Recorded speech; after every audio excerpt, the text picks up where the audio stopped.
I cannot walk through these doors anymore and pretend like everything is fine and keep my mouth shut and not tell the staff that I'm being forced out. I couldn't do it anymore. The world is obsessed with fast track success. It's easy to think that people become successful overnight. But let's face it, more often than not, what we see on social media is total BS. I'm here to look past the perception of perfect success and focus on life's detours, perceived mistakes, and even wrong choices, and understand the real road traveled up the career ladder. After all, we're all effing up. Kit Campoy spent 24 years leading teams in retail stores. In 2022, she threw her store keys in the safe and left the career she loved to write full-time. She now writes, reads, and talks about leadership daily. She advocates for frontline leaders on LinkedIn and through her newsletter, The Voice of the Frontline. Her book, The Retail Leader's Field Guide, How to Run a Kick-Ass Store Where Everyone Wants to Work, is available on Amazon. Hi, Kit. I'm so excited to connect with you. Thank you so much for the invite. I'm really happy to be here. Why don't you talk to me about what you're up to today before we dive into questions? Yeah. So today I am writing a lot. I write 3 newsletters, but the one that I'm most focused on is called The Voice of the Frontline. I write that every week. And then I also host a membership group for frontline retail leaders called the Break Room. So it's just a place where we can virtually get together and share best practices and get feedback. And there's really no other place like that. All the groups that I see advertised everywhere are for executives, and there's nothing for just everyday leaders. And that's what I wanted to create. So I'm really focused on that as well. And then I do have some client work too. But that's pretty much what my days consist of, are those 3 things. I enjoy your LinkedIn posts. In fact, I get excited when I see your name pop up and I'm like, oh, what are we discussing today? Oh, LinkedIn too. Yeah, I joke Yeah. that LinkedIn is my part job because Yeah. Oh, I'm I'm sure. always on there. Yeah. You post quite a bit and it's Yeah. always unique, which I don't know how you come up with all the content, but it's pretty impressive. Oh, thank you. I don't think too hard about it. I'm not one of those batch creators that sits here and hashes out the next week of posts. I usually just open my laptop and whatever pops in my head, or just on the fly. Like I'll have a thought walking my dog, and then I'm like, oh, I need to post that. Well, from what I've seen, you're willing to be provocative as well. Yeah. In my whole retail career, I didn't really, when you have a boss, you have to like mind your manners, so to speak, right? Like you don't want to get in trouble, like you don't want to get fired. And now that I don't have a boss, it's just You're your own boss. whatever.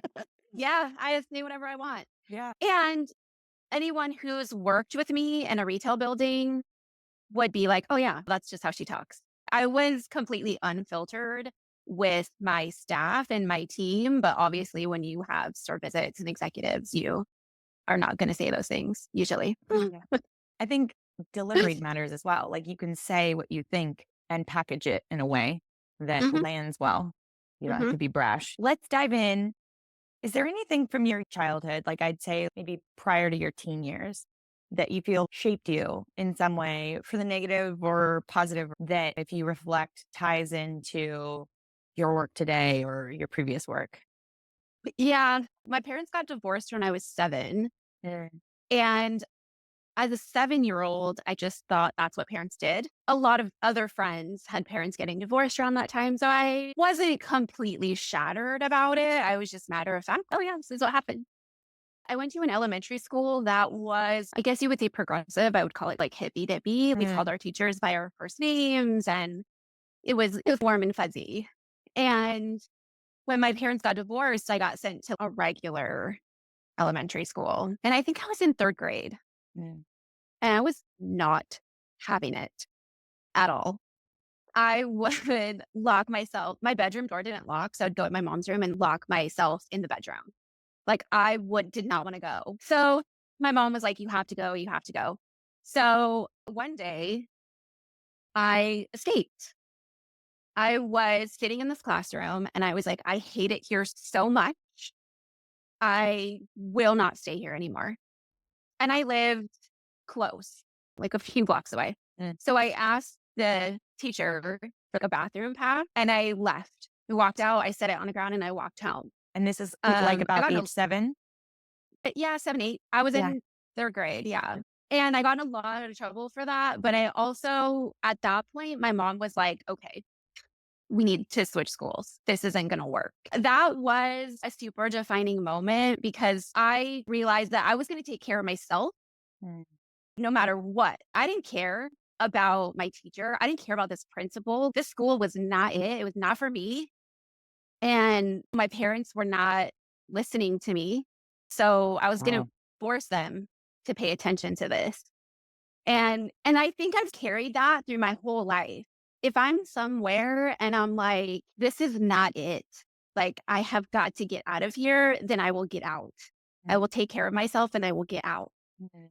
I can't help but see how it ties into the work that you're doing today. You're an advocate for the front line. You talk about things like in your post, you talk about pay, you talk about making sure there's support on the customer service front. You're speaking out to things that you believe in or believe should be that aren't, and seems like directly correlated. Mhm. Mhm. Fascinating. And so as you grow yourself up and get to your teenage years, what did you envision for your future? So in high school, the school that I quote unquote should have gone to was the high school that my brother went to, which he hated. I didn't want to go. And I was just like, I'm not going there. So I decided to go to an inner city magnet high school. And they also specialized in fine arts and photography. And I really wanted to go there because I was super into dance at the time. Oh. And they had a really cool dance program. So my dad finally gave in and he was like, my mom was a teacher. So my mom was like, yeah, whatever, go wherever you want. I think she like trusted me to make those decisions. It was so much fun. I never felt out of place there. I was friends with everybody. I was friends with kids in sports. When I was a senior and graduating, I had no idea what I wanted to do. And I really went to college because I didn't know what else to do. My dad was always, you either work or you go to school. You do one of those things. And I was like, okay, I guess I'll go to school. So I went to an in state school. I went to Northern Arizona University. And I basically just chose that school because it was a different climate. Like Tucson and Phoenix are both really hot, and Flagstaff is a mountain town. And I was like, I don't know. I'll go here. And my brother was there. And I was like, that seems like it'll work to me. And the school had a merchandising program and not all the schools did. And I was really interested in fashion. And so I thought, whatever, I'll just do this. I didn't know. And I went up there and I didn't declare my major for a while. I was just undecided. I was like, I don't know, I'll just take these classes, see if I like it. Hmm. And I really liked it. I liked all the merchandising classes, all the fashion classes, the business classes. So I just rolled with it. Hmm. I did not have a grand plan. I just was winging it. Spoiler alert, that's pretty much what every guy has. Yeah. Yeah. Because how can you have a plan? What do you know at age 18 to 21? Absolutely nothing. Right. Nothing, Yeah. nothing. Did you work in retail in high school or in college? In high school, it wasn't retail, but I worked at a photography studio. It was customer service basically, like just making appointments and all that stuff. That was my first job. And then when I was in college, I did have a retail summer job. So I would come home to Tucson for the summers and I worked a retail job. Mm. I was curious, according to LinkedIn, your first job after Northern Arizona was at PacSun and you started as an assistant manager. Yeah, no. I didn't want to exhaust everybody as a testing on LinkedIn. So maybe My I should first ask, what was your first job after college? Was it my hard to first job out find? yeah, no. My first job after college, I was a full-time sales associate for Dillard's department store Hmm. In Phoenix in or Tucson. in Tucson? Mhm. So I moved back to Tucson and got a full-time job in retail, and I was like, "This will be good. I'll learn how the business works." Yeah. And it was fun. I made some really good friends there. I worked there for a year and a half. And it was just like, I don't want to move up in a department store. I knew that's not what I wanted to do.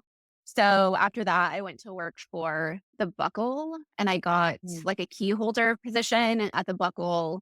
And I worked there until I moved to San Diego.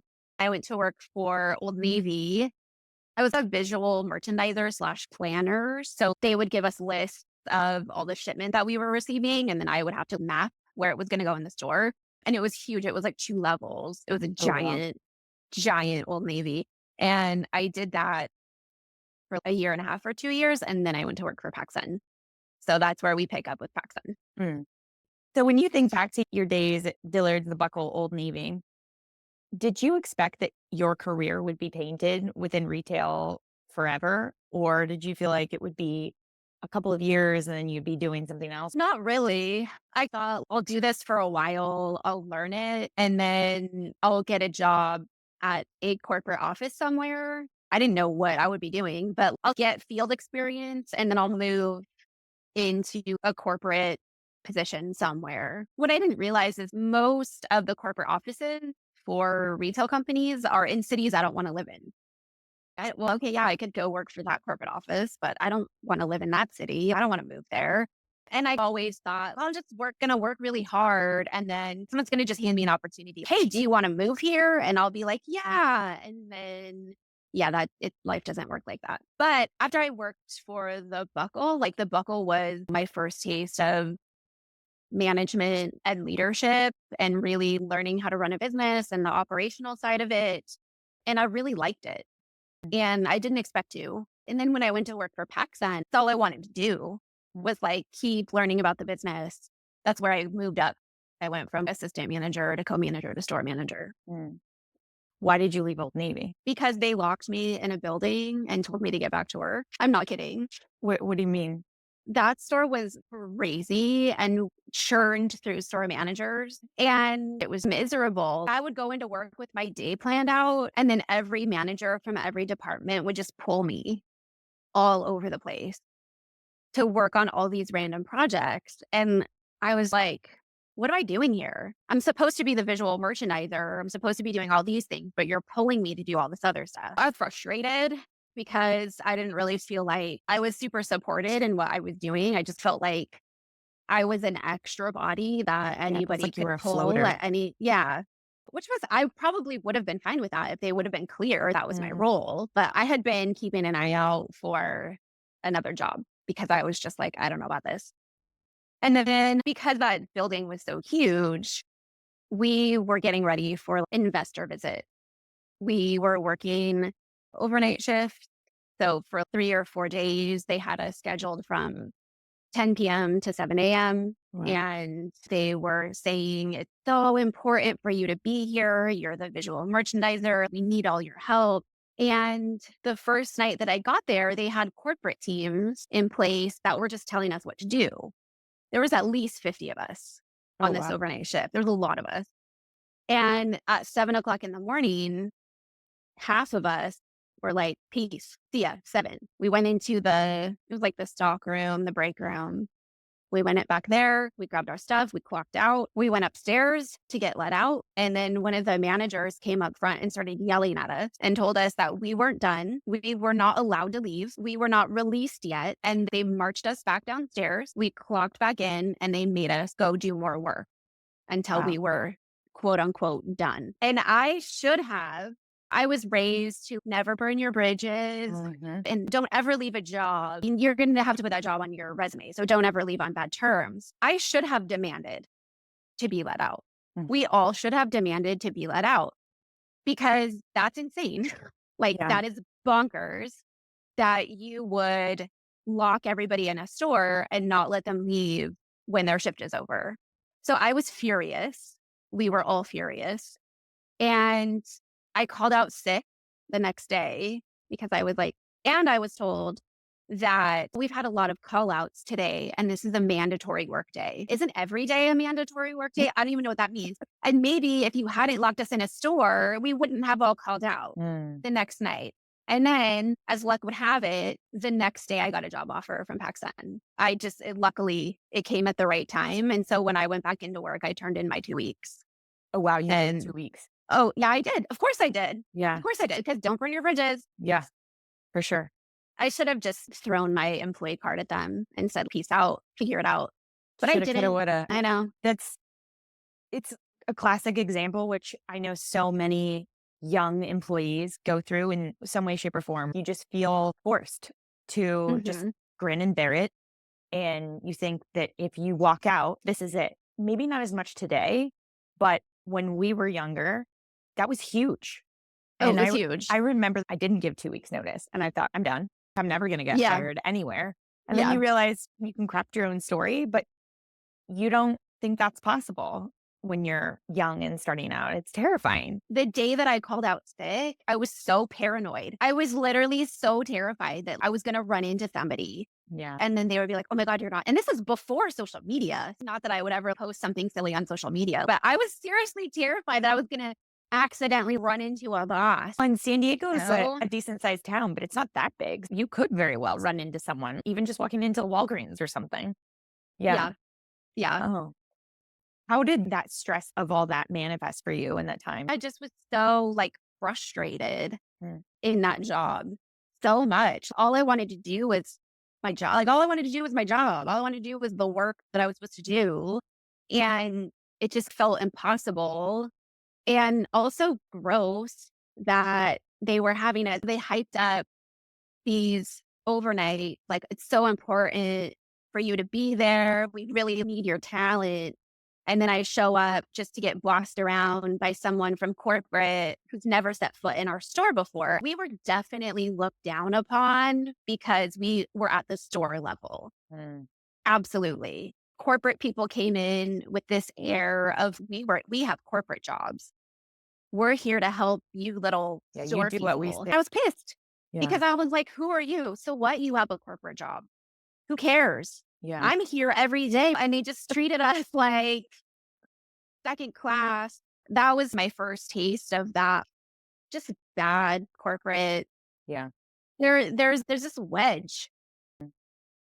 I wonder if even if they had come in with that divide, because it sounds like that's just how it was at that time, if that morning at 7 o'clock, if that manager or superior had said, "Hey, you all, I know you're really ready to get home. It's been a really long night, but we have XYZ to complete and could really use some extra support. Would a few of you be willing to stay around, if not all of you?" I wonder if that would have been different. And that's how it should have been handled. Absolutely. If I was the leader in that situation, that's exactly what I would have done. I would have Mm, gone upstairs and I would have said, "Oh, hey, I know that you're in such a hurry to leave. I get it. You all work so hard. I really appreciate it. But hey, we were trying to catch up a few more things that we have to do. If any of you would like the overtime, if any of you would like to stay, I would love to have you. If not, I completely get it. You've been here all night. yeah. Go enjoy the rest of your day." If they would have approached it like that, at least half of us would have been like, "Ah, okay, I'll go clock back Because in." when you You know, ask give for a favor, it's very hard to say no. and That's a honestly, long like way. that's leadership 101. Mm. So it's just I don't know how these people got into these management positions, but Because the they were loudest not voice in the room typically does, they and were not the right people for the no, job. it Let's just sounds say like that. someone was insecure because corporate was in-house, and so they thought the way to invoke power is to distribute fear. Yeah, and I think that they were probably embarrassed, right? Oh, Because just sure. half of They were us just being peaced watched. out. Yeah, Yeah, half of us yeah. were like, "Bye." You get this very timely offer at PacSun as an assistant manager, and looking at LinkedIn, you can see that you had quite a bit of success there. You had a few title changes, which appear to be promotions, and that comes with increased responsibility and whatnot. So it looks really great on paper. What were the challenges that you experienced? Was it all Mm, as rosy as paper shows? no, but PacSun was a really good time.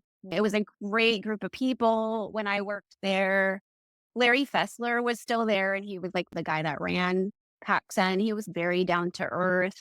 My district manager wore shorts and carried a backpack. Don't get me wrong, my district manager was, like, a wee bit intimidating, because when he would come visit your store, he would just start grabbing stuff and like throwing it. He would walk a rack and grab a handful of clothes and throw them on top of the rack and then just move on.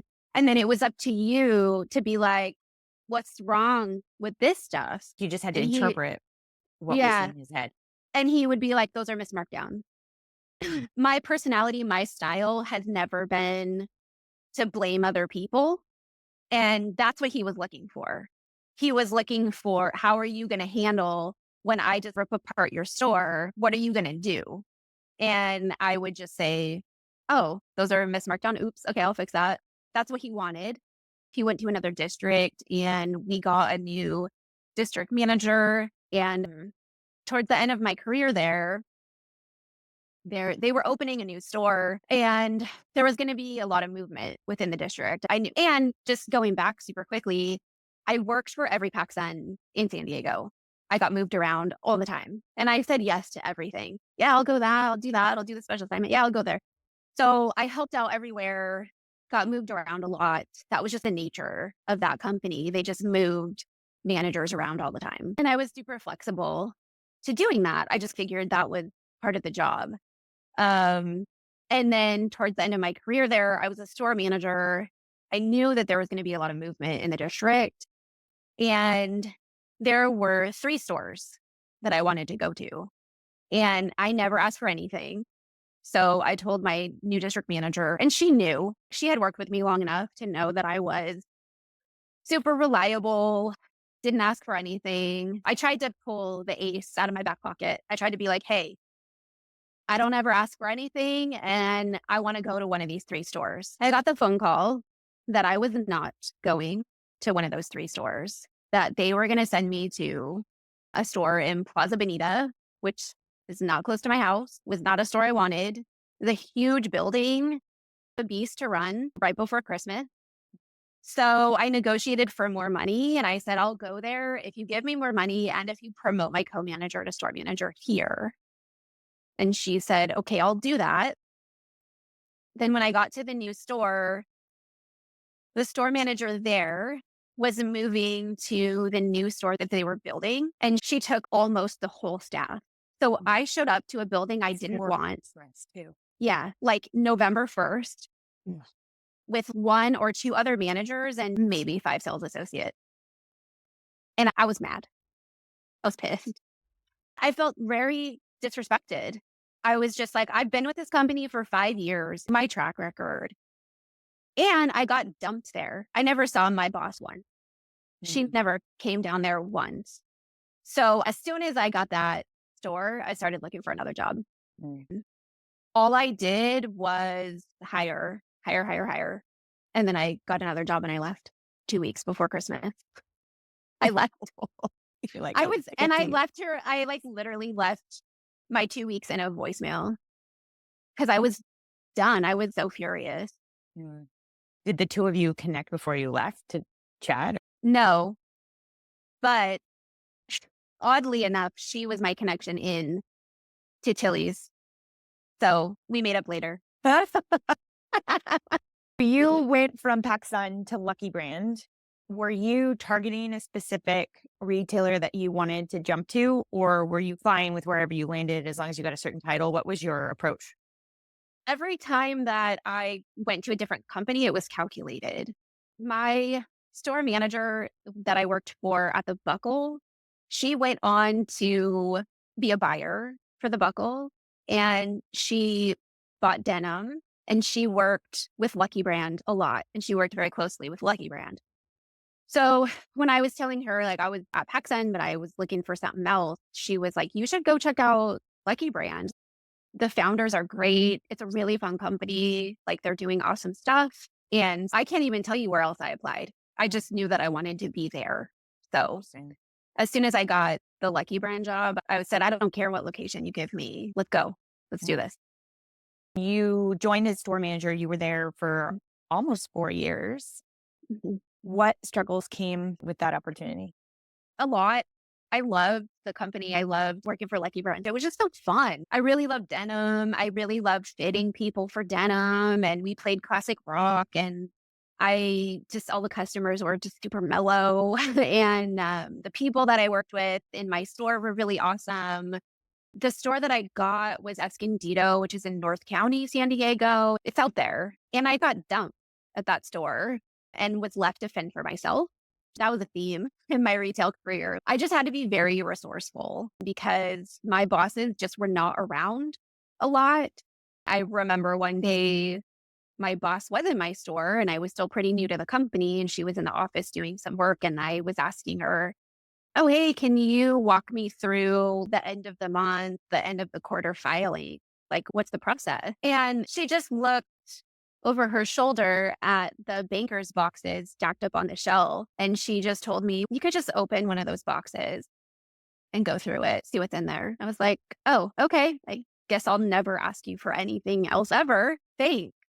What was And that about? she just had no desire to train. When I first trained with her, she walked me through all the denim fits and all the product knowledge and stuff. Like, that's cool. But I was never walked through a sales setup, which in those days, Lucky Brand didn't have sales. They had two huge sales a year, and that was it. Like, we didn't have a sales section. The customers were pretty like, they knew they were gonna pay full price unless it was these 2 times of the year. So after Christmas, when we had our big sale set up, I think I got in trouble because, "Oh my god, your sale isn't set up the way it's supposed to." And I'm like, "Yeah, because no one told me, like, what you wanted, so just winging it." But in North County, I don't know, I mean, I did a good enough job where I got moved to a higher volume store. It was closer to my house. I worked with, like, my in-store team was super fantastic, and then in January, I don't know whatever year it was that I quit, but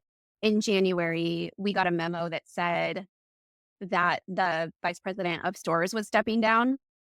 And what had happened is that Lucky Brand was owned by Liz Claiborne at the time. Mm. And basically, the contract was up, and Lucky Brand decided to cut ties with the founders.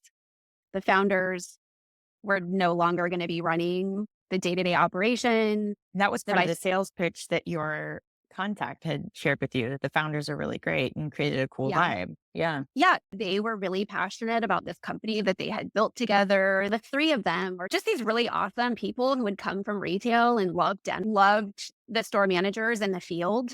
And they really gave us a lot of freedom. Like, you could run the store however you wanted to. There wasn't, like, a ton of oversight. It was like, "Nah, just show up and sell some denim, like, whatever, don't sweat it." So, when I heard that the vice president was leaving the company, I was like, "I gotta get out of here. This is gonna be bad." So, I started to look for another job at the beginning of that year, and it was really bad. They they brought in some district managers from Coach, and I'm not trying to say anything bad about Coach, but it's a much different community from a designer handbag to Lucky Brand jeans. We had a meeting with the new leaders, and they flat out told us that we had to drink the Kool-Aid. They literally said those words, "You're gonna have to drink the Kool-Aid." What Kool-Aid? The new coach employee Kool-Aid? Yeah, Mm. yeah. And I was like, "Yeah, this is so not for me." Yeah. And I didn't have a district manager at that time. I had someone who was overseeing our district until we got somebody, and she was awful. She said my name way too much. When people say your name, It's like, patronizing. on person, yeah, yeah, yeah, it's patronizing. They say your name on purpose way too much. "What do you think, Kit? Tell me about this, Kit. Are you a human? Like, why are you talking like that?" It was so weird. I was really looking to get out, and what I wanted wasn't lining up. So I just stayed where I was, Mm. and they kept cutting back our payroll. And then they cut, I had, I think it was me and two of my other managers were full time. So there was, I think, no more than three of us in the building were full time employees. But then they cut that back as well. So they took the two assistants to part time Oh, so wow. they wouldn't have to give them benefit.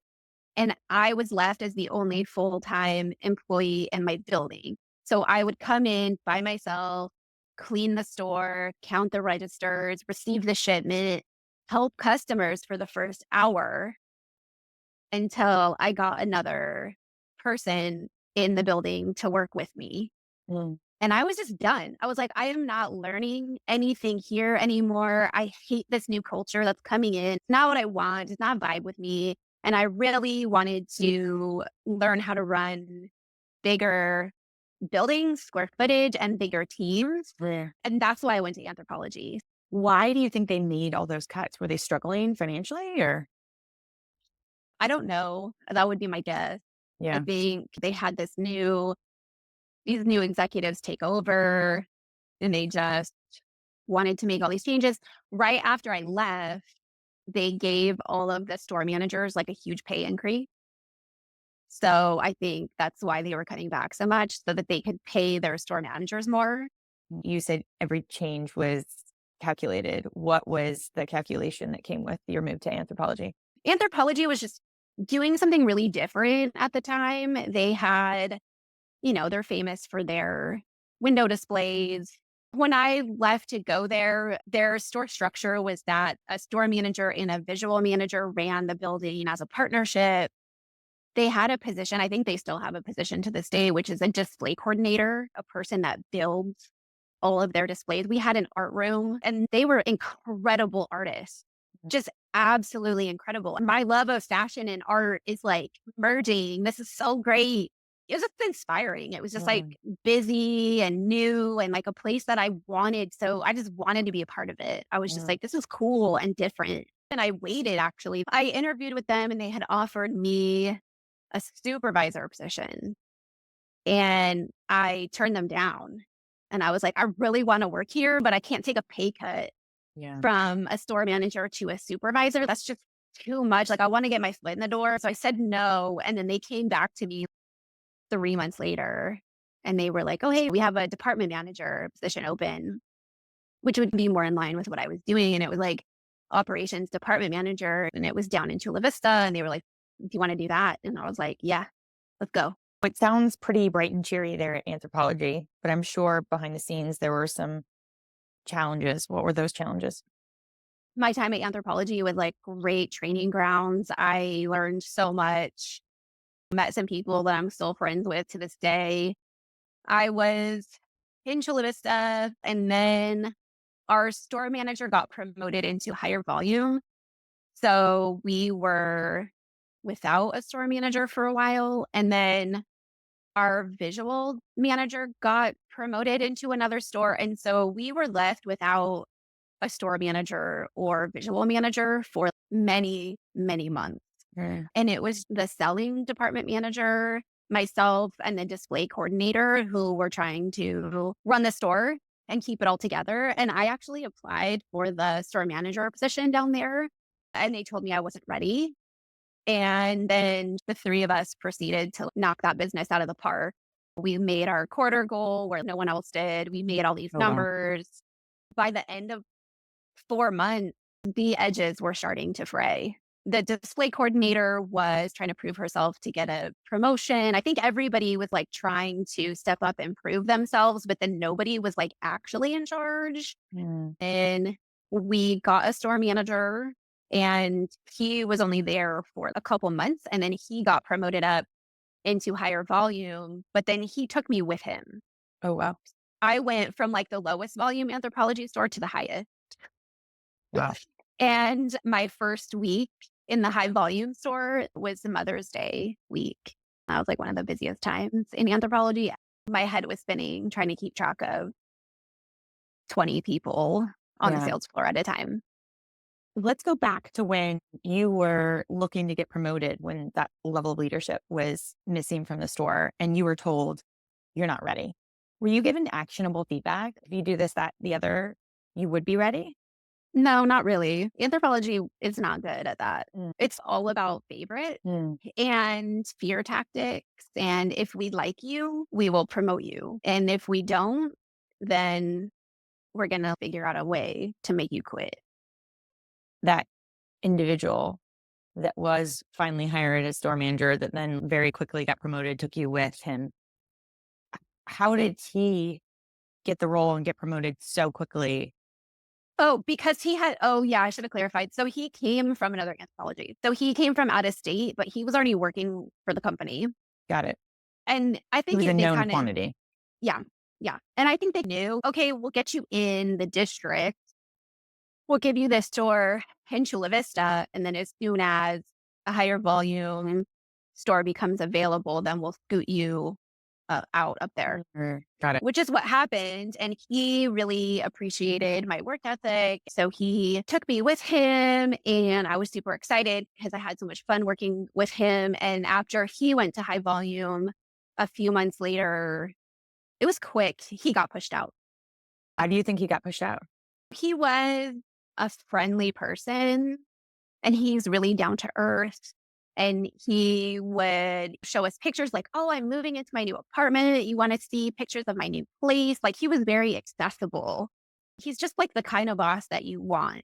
And I think that the district managers got spooked, and they thought that he wasn't like quote unquote professional enough, that he was a little too loosey goosey or something. I don't know, but he sat me down in the office, just the two of us, and he was like, "Hey, I'm quitting." He had gotten a new job already. And I was like, literally, I felt like the room had just collapsed on my chest. I liked working for him so much. I thought I had this good thing going. I was in this high volume store with a store manager that I really liked working for. And then it just collapsed so quickly. And he was really transparent. And he was just like, hey, if I don't go, it's not going to be a choice Mm. for very long. And I was like, I was like, yeah, I get it. And then 6 months later, the same thing happened to me. I was in the same situation. It was basically like, leave or we're going to push you out. Why? Because I don't know. I don't know. I can only speculate because I worked my guts out at Anthropologie. I worked through every break, through every lunch break. I wrote the schedule by hand for 60 people on my days off. I worked harder, and I thought that's how I get ahead. I'll just have to work really, really hard. And it was never enough. From my perspective, I think that they just wanted me to play the game of kissing up to the district leaders a little bit more, or kissing up to my store manager. I don't really know. I'm not going to sit here and say that all your ideas are great, because sometimes they're not going to work. And if you want the business to work, then you need to like listen to me, because I'm on the floor every single day. Yeah. So I just remember on a Black Friday, I had some of my bosses telling me, like, oh, you need to get another cashier. They're trying to tell me how to run the floor because they're panicked because I have a line. And it's so what? I always have a line. And I was just like, yeah, I know, but check it. I have two people on lunch. This person's going on break. When they come back, I'll be able to move this person, and then we can ship things around and get another cashier. I felt like they didn't want a conversation about it. They just wanted me to be like, okay, yes, They I'll wanted a do whatever you soldier. say. Yeah. And I'm like, I escaped third grade. So it's not my MO. I'm not going to be a soldier. Like, I'm going to say what's on my mind. Yeah. And I don't really get intimidated by Mm. people, because why? Yeah. We're all here for the same reason. We're all on the same team. We're all trying to make this store money, right? That's not what they wanted. And so after that, I was in charge of the Black Friday setup. And the night before, the Wednesday night, we had to set up, and we got slammed that night. We got super busy. We had multiple rolling racks of go backs, and we were busting our asses trying to do the setup. I came back Black Friday morning, and like some of the district managers were there, and they were not happy with the store setup. Not at all. And it all came down on me because I was the senior most person in the building. I got written up for that. And then I also got written up for quote unquote not being seen as a leader in the building. What does that mean? Which is hilarious, because if you would have asked anyone, like coming from, just to give you a glimpse, like at the time, Anthropologie used to do, people call them different things, but like 360-degree reviews. So my sales associates would review me. Mhm. Okay. Like everybody would review each other, which I think is a fantastic way to do reviews. When I was in Chula Vista, my reviews were fantastic. Everyone on the team was like, Kit is really patient. I love going to her. She always has the answer. She never makes me feel stupid. My reviews were glowing. And then I go to a different building, and then you're telling me that I'm not seen as a leader. Okay, I don't think so. I don't think so. And I was old enough at the time to know.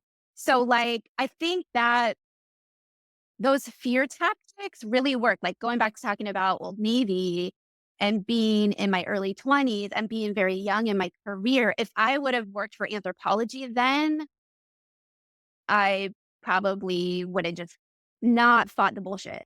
Probably just would have been like, oh, I guess this is the way it is. I guess I have to do better. Like I'm not doing a good job, but I was old enough. Like I'd been in it for 10 years by that Yeah, point. you had the experience. And I was like, yeah, no. I was fully traumatized. Don't get me wrong. I was fully traumatized. I was panicked to go into work every day. After that write up, I was counting the days until the write up would, it was a 30-day write up. I was literally counting the days until that write up would fall off. And then I sat down with my store manager to do quarter 1 planning. And at the end of the meeting, she casually mentioned that she was going to extend my write up, which, first of all, isn't a thing, especially in California. I was furious. And I was like, if you're going to do that, then I want to sit down with the district manager and talk about it. The next day, the district manager shows up, and then they all inform me that now I'm being put on a final. So you didn't even get a conversation. No, now I'm being put on a final. I was like, okay. So I left that meeting and I just walked out of the building and I was like, I cannot believe I worked my guts out at this place. I was a salaried manager, so I didn't get overtime, but I was working like at least 60 hours a week. I could not work any harder for this place. And I knew how smart I was. I could have sued them, Hmm. but that was just even more traumatic. Yeah, I Like was going to say it probably seemed more stressful. all I wanted to do was get out. And I was going to work there until I found another job. And I just couldn't do it. I just was like, I cannot walk through these doors anymore and pretend like everything is fine and keep my mouth shut and not tell the staff that I'm being forced out. I couldn't do it anymore. So I just quit with no job lined up. Did you quit on the spot or did you give 2 weeks? I gave 2 weeks, of course, Mhm. because I'm a sucker. Or you have ethics and morals. There's another way to look at it. I should have just been like, you know what? Here's my keys, bitches. Goodbye. No shame. No shame. You I get know? it. Yeah. But don't burn your bridges, kid. That's how I was raised. Yeah. Well, here's my 2 week. I get it. It was really scary to quit with no job lined up because I really did not know what was going to be on the other side of that. I just know I could not go in there anymore. Yeah. Couldn't do it. Sanity is expensive. Yeah. You had a couple months gap. Mm-hmm. And was that because it was challenging to find something, or did you give yourself some time? Both? I did not give myself any time. I am relentless with myself. Hmm. I hit the ground running as far as looking for jobs, just applying like crazy. Like I said, back when I worked for PacSun and I had that district manager that just stuck me in a store that I didn't want. Hmm. She went on to work for Tilly's and then she became a regional manager at Tilly's and she managed the East Coast. And I had seen a job post for a merchandiser at Tilly's. And I was like, great, I could be a merchandiser. And so I messaged her and I was like, hey, I saw this merchandiser position. Can you tell me about that? I'm interested in that. And she was like, oh, that's entry level management. So that's not for you. But the district has a store manager position open. Would you be interested in that? And I was like, sure. Yeah. Let me meet the district manager. I'm open to whatever. I was open to jobs outside of retail. I was open to jobs I looked at it as this like clean slate. Okay, that was super traumatic. And I learned a lot. I learned a lot. Really, really great stuff and really, really terrible stuff. So moving on, what's next for me? And I met the district manager of San Diego and I liked her. And then I met the regional manager for California for Tilly's, and I was like, "Yeah." And they had both the district manager and the regional manager had both come from PacSun and earlier in their careers, and I just remember them being like, "Did you like working for PacSun?" And I was like, "Yeah, I liked it a lot. I really loved it." And they were like, "You'll like it here. It's the same thing. It's like same brand, same vibe." And as soon as I got hired and I was on the floor, I was like, "Yeah, I knew I was home." Mm. You were there for a long time, I almost was there 9 for years. yeah, I was there for a really long time. What were the challenges there? The challenges there were that building is a beast to run. It is high volume, it's very dynamic, there's a lot going on. We were very close to the corporate office. We were very close to a lot of the vendors that we sold. So Captain Finn and Nixon and Volcom and Reef and all of these vendors that we carried were close by and we get a lot of pop visits from vendors, from Mm. executives. So we just had to be like on it at all time and just keeping that store fully staffed and having a bench of talent were the biggest challenges. So I had to make sure that we always had people ready to go, ready to move up. Mm. Why did you decide to leave? I was ready to do something else. And I was pretty sure that I didn't want to go to another retail company. I had a really good experience at Tilly's. I worked really well with all of my bosses. I'd had a really good time. And couple years before I left, I started writing online and exploring and learning about that. And I knew that it was something that I wanted to pursue. And just the thought of job searching and going to work for another retail company, like zero motivation to do that. And I was like, if I move up, I could have gotten my foot in the door as a district manager, but that job was not any different than what I was already doing. I was already traveling to other stores, helping other stores, training other teams in Orange County, in Los Angeles. I was already doing all this stuff. And I don't really want to oversee 8 stores. I don't really want to approve 8 schedules. That doesn't sound exciting to me. It doesn't sound different to me. Mm. It sounds like more of the same. And so I started writing online, was thinking about maybe going to work for another company. I was interviewing a little bit here and there. And then COVID hit. Mm. And I was like, I'm not going anywhere now. Like, I'm going to stay here and look after everybody on my team. We closed our store for a few months during the lockdown. And then myself and 2 of my other managers went in 5 days a week and we fulfilled online orders. So we just did ship Mm. out of the store and everybody else was furloughed. My Yeah. bosses were furloughed. Everybody was furloughed. I just was like, okay, I got to make sure that all my sales associates are in the loop, that they all stay safe. Like I'm here for them. And then we got through the reopening. And then at the end of December 21, I told my in store leaders, hey, in February, I'm out. So if there's anything else I can do for you, now it's time to ask. Mm. I'm going to quit in February. So I was correct leading up to putting in my notice. Why was It that? just because I had been in that same building for 9 years. So by the time I left, everybody there was there because of me. Mm. Everybody. Like I had hired everybody or people had come from other Tilly stores and they had risen up to other positions through me. And I loved all of those people. That's why I went to work every day was to Mm. see those people. I didn't really, yeah, of course, like my job is to make money for that store, but it was so much fun to see those people every day. And we had been through so much together. A lot of the people that I worked with we'd been together for 6 years. Mm. I really loved working in retail too. So leaving that and going into this unknown writing career was exciting, but also very difficult. Yeah. What are the challenges you deal with today in your career? Uncertainty and loneliness. Mm.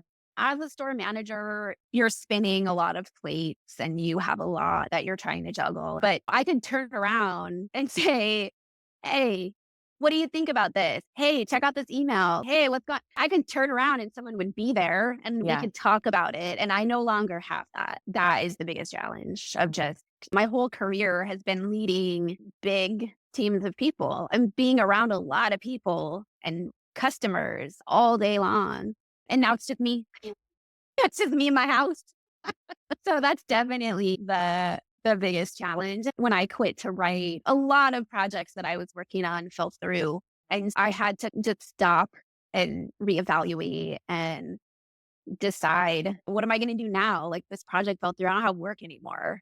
Mm. So what does that look like? So this writing career is really great, and I've learned so much. It's like unbelievable how much I've learned in 2 years, but it's been extremely, extremely challenging.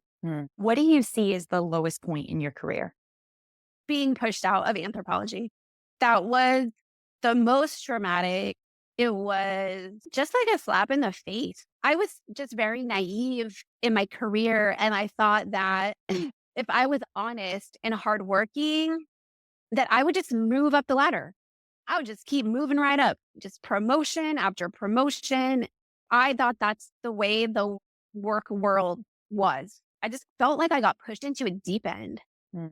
And I was just like, oh, this is not the way the world works. Like, I am not falling in line. And these people don't like that. And they're going to just do whatever they can to get rid of me Mm. and replace me. That was probably the hardest part. Let's jump into some rapid fire questions. How do you define success? Kind of double. I think if you look forward to your work every day, I think that's a success. If you share what you know freely and you don't ask for anything back for sharing that, I think that's success. If you can pull the person up that's next to you, I think that's a success. What was your dream job as a very young child? I took ballet from the time I was like 4 until I was about 18.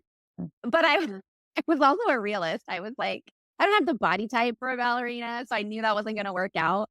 But as a kid, I thought I was gonna be like a dance troupe, or I thought like a professional modern dance company, or I thought like a teacher or something. My mom was a teacher. What 3 words would you use to describe your career? Bold and fearless. Also, protector. I always really looked out for the people on my teams. How has stress most typically manifested for you? It manifests physically. Mm. I've had all kinds of weird physical ailments that Mm. pop up. One time I got a new job and my thumb started bleeding. And I was like freaked out, obviously. And so I went to the dentist and I was like, I'm not doing anything different. I don't know. My thumbs are just bleeding. And they were like, that's weird. Are you under a lot of stress? And I was like, oh, yeah, I am. And then when I worked for Anthropologie, my shoulder and my neck would hurt like all the time because I'm so hard on myself. Like, work, work, work, like work more. You can do more. Just do this one thing. And then I Yeah. push myself so hard that my body has to scream at me in some way. And then I'm like, oh, okay, this is too much. What company on your resume turns the most heads? Probably Anthropologie. People see that name and they think, oh, you worked for Anthropologie. I love that store. Mm. And I'm like, yeah, I learned a lot. I just say I learned a lot. I have 3 labels that I'd like you to apply to 3 of your jobs: love, ultimate fun, skip. Love would be Lucky Brand. Mm. Ultimate Fun was Tilly's. Loved my bosses, loved the culture, loved the brand, loved the neighborhood, like the community that we served. Ultimate Fun. And then Skip, gosh, you would think that I would say Anthropologie, but I learned so much there, good and bad. I feel like, if I'm being honest, I could have skipped Old Navy. Thank you so much. I appreciate you opening up so vulnerably and sharing your experience. Yes, thank you for the invite and thank you for having me. It's been a pleasure. Thank you for listening to today's episode of Effing Up. I'm your host, Deanne Reiner.